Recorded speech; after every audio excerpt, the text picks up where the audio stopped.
Welcome to the Temple of Flame.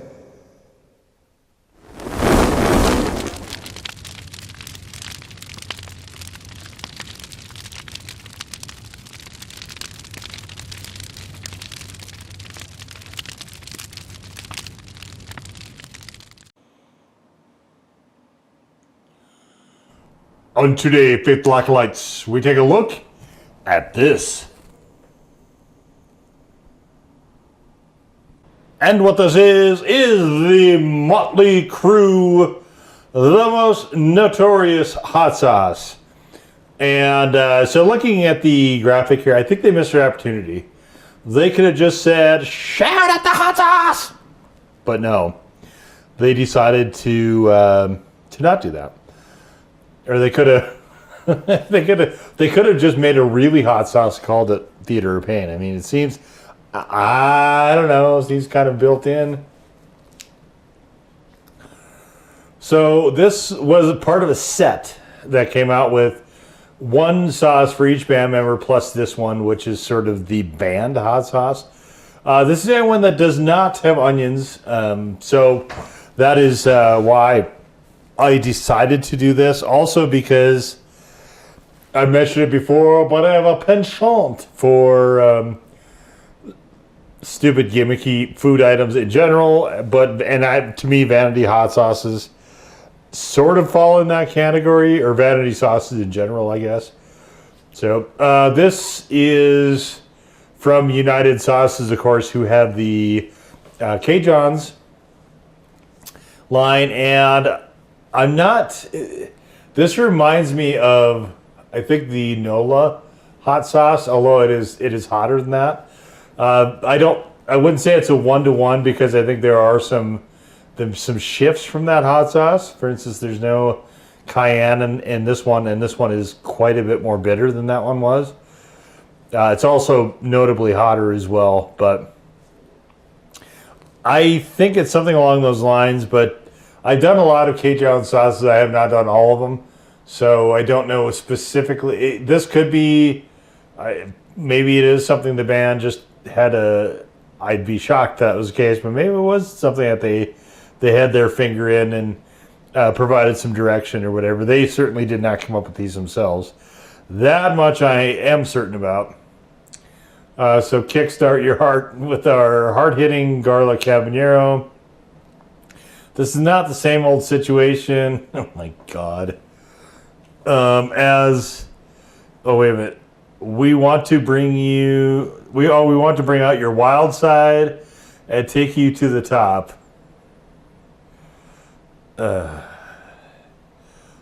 Will you ride with the devil or crash and burn? What? Shut up. No Too Fast for Love reference in there? No Live Wire? Why didn't they call it Live Wire? Like, that would have been a great name for a sauce. I feel like they just, this most notorious stuff is, back in the 80s when hair metal was a big thing, even those of us who were sort of into that scene thought it was silly even back then. All right. We've got vinegar, Caribbean red habanero pepper mash. We've got water, garlic powder, pure cane sugar. Wow. I didn't realize there was sugar in this. Certainly not from the flavor. Habanero powder, salt, xanthan gum, and lemon extract. Lemon extract I could definitely do without. I've been using this mostly. You can see it's very, very loose. I've been using this mostly as just a Cajun style sauce. Not putting a whole lot of thought into that because this is honestly, I think, for me, just mostly an okay sauce. But let's take a look at it.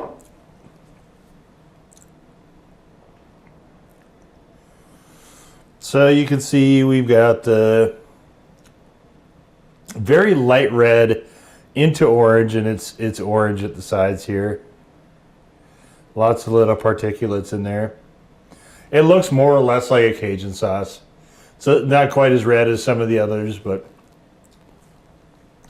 The Nola sauce, I believe, is habanero and cayenne, whereas this one is just habanero and habanero, I guess, for lack of a better description. But yeah, I mean, it looks fine. As far as visuals, it's fine. Let's get on into it.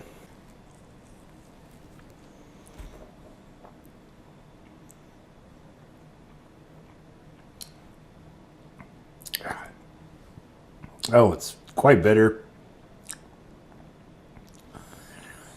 Definitely habanero powder is very forward in here. I mean, habanero in general is pretty forward. But it's not like...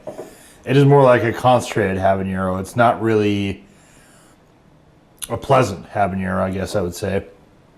It's quite bitter. The first taste I actually got was the lemon. And there's a little bit of a backcurrent of the garlic here as well. Like I said, I was surprised to see that there's sugar in here, because it definitely does not read in the flavor. This is honestly, I don't know if by intention or not, but it's a bit unrefined and slightly unpleasant to eat like that. Obviously, you really don't do that with Cajun or Louisiana style sauces too much, so I'm not really digging them for that. This is definitely on the upper side of habanero sauces, though. This is definitely a pretty ready steady too as far as heat. It is. There's a degree of punchiness to it, I guess I'll say. All right, so what we're going with today is Stouffer's Escalloped chicken and noodles. And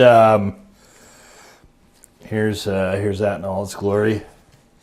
I kind of like these because there's this sort of crumb top to it.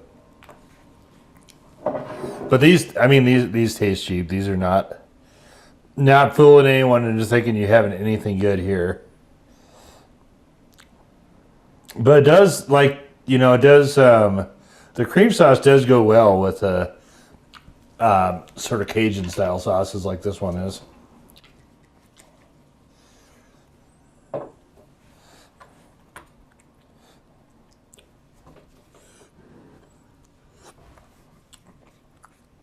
It's certainly not the worst celebrity tire product I've had. I can't say it's much near the top as far as the best either. This did come in a very attractive box with all 5 sauces. It just kind of surprised me they got so lazy on the label for this one. I was debating actually keeping this bottle because it reminded me of the Shout Out the Devil album art, and that was my favorite album from Motley Crue. I think it's probably the only one I still own, actually. But these graphics they're just kind of cheesy.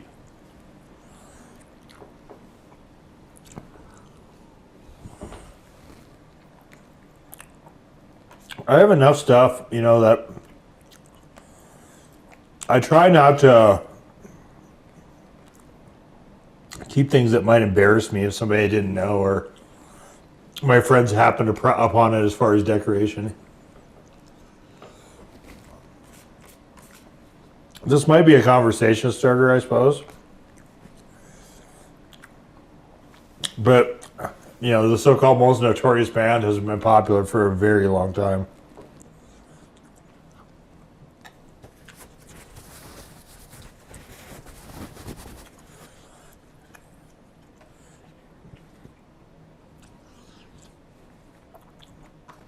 If the graphics were cooler, I probably would keep it, though. That's what, I sometimes get surprised. Like the Agritsuko, I still have that bottle. And the sauce was good. I gave that sauce of the year. I think it was, a couple years back, maybe.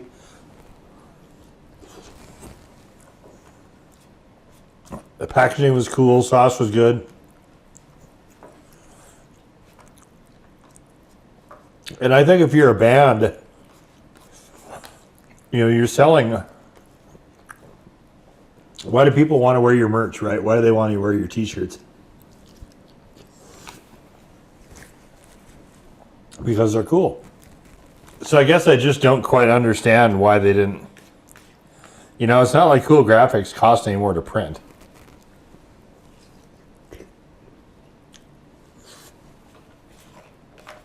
And for a band that was,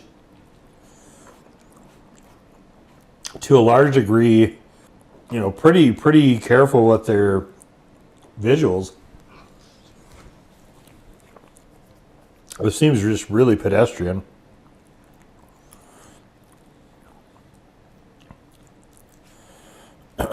But I kind of wonder how all this goes about.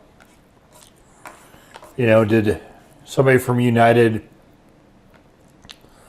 talk to them or Alice Cooper and say, hey, we want to put your name on some sauces?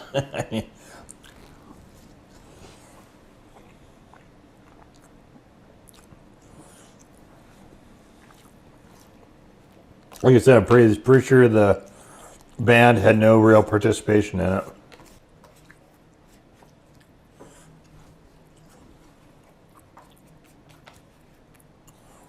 But I think they were doing a coffee or a booze line or something at one time too.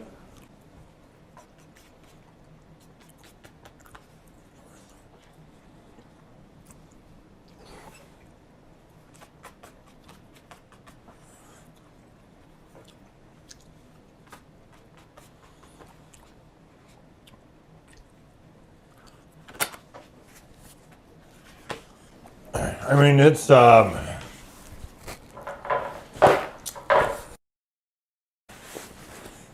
fine. I need a sort of vinegary type sauce to cut through the cream of that dish. This works fine for that.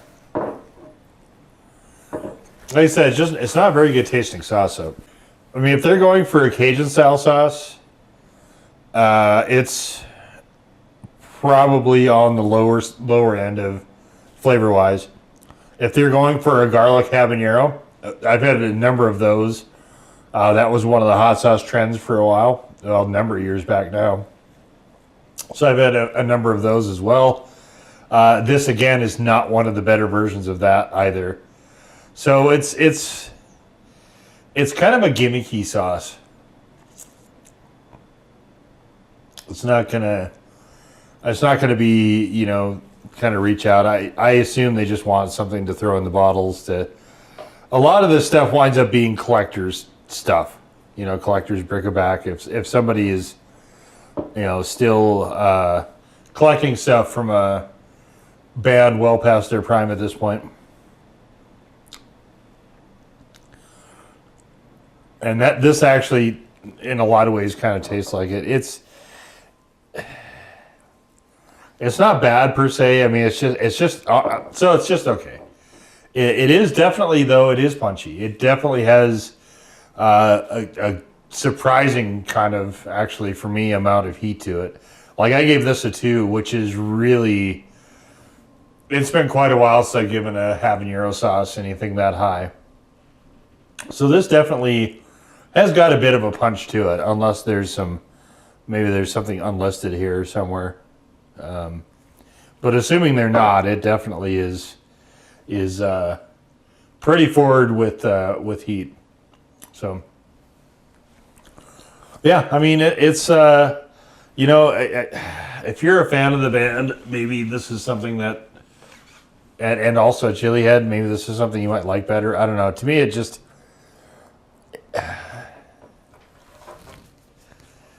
It's just okay, and I think it is another thing that, at the end of the day, is probably more marketing than anything else. And we'll just leave it right there. So that was the Motley Crue, the most notorious hot sauce. Now go forward in peace to serve the flame.